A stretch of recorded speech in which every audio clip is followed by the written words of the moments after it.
This is KTVO's Good Morning Heartland. And welcome back. The Missouri Department of Conservation is seeking public input on proposed changes to the state's deer hunting regulations for the 2016-2017 hunting season. And to learn more about those possible changes and to tell you where you can have your voice heard, we have Matt Wolkin from the Missouri Department of Conservation here this morning to break it down for us. How are you doing today? Just fine. Good morning, Elle. I'm doing great as well. Good. Sorry.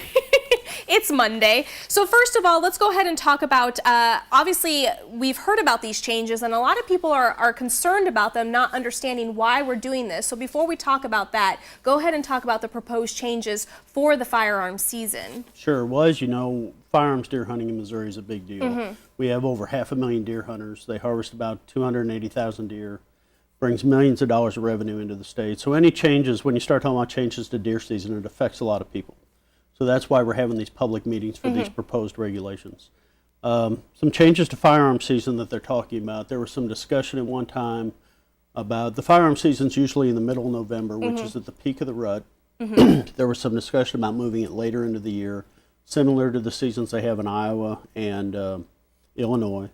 But through surveys and stuff, majority of our hunters wanted at the peak of the rut where the deer are the most active and the hunting is the best. So that's going to stay the same, the timing of the season. However, they are going to look at removing the last couple days of the season. Right now it runs from a Sunday through a Tuesday, the following Tuesday.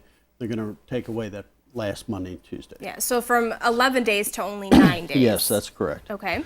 And then during the youth season, we start our youth season in 2001, and it's very popular. They there are about 18,000 deer killed by youngsters between 6 and 15 during that time. In 2009, we also did a late season, which is late January. Very little participation in that. There's only about 1,000 deer killed statewide. It's usually very cold for the young kids. So they're going to look at moving that over the Thanksgiving weekend. Okay. Moving that late season, leaving the early season the same, and they're looking at moving that to the Thanksgiving weekend. They'll give kids another day off school and just a little more time for them to get out. A little better weather, a little better deer movement, so that's being proposed as well. Okay. And then the last thing for the firearm season is the antlerless season proposal. Antlerless season now runs 11 days as well. Our deer population has changed. We've gone from trying to grow our deer herd bigger to a more stable population. Probably not the need for that long an antlerless season, and they're looking at moving it to December for a 3-day. All right. So there are a lot of changes that you guys are considering that the public obviously wants to know about. Now let's go ahead and really quickly talk about the fall archery deer in turkey season. What are some changes to that we might see? Sure. One of the biggest changes that they're proposing allowing crossbows to be used during the archery season, which there's a mixed bag of opinions on that. But we have about 10,000 people that have disabilities that get crossbow exemptions to use them now. And as well as our participation in archery season decreases as people get older. So this would keep it easier for them to use a crossbow than it is a longbow. So this would give more opportunity to hunters there too. And the second one was reducing the right now archery hunters have a $2 limit, one before firearm season, one after. They're looking at reducing that to 1. Okay. And you're also thinking about a proposal for changes to the permit fees, but it won't be affecting residents. It'd be affecting non-residents, correct? Yes, they're reviewing the whole non-resident permit fee structure. Okay. Yes. Now, why are we deciding or proposing these changes? How is this going to benefit everybody in the long run? Well, the deer, when I first started many years ago, we were still growing a deer herd. And then through the 90s, early 2000s, we were trying to reduce our deer herd because it had gotten so big.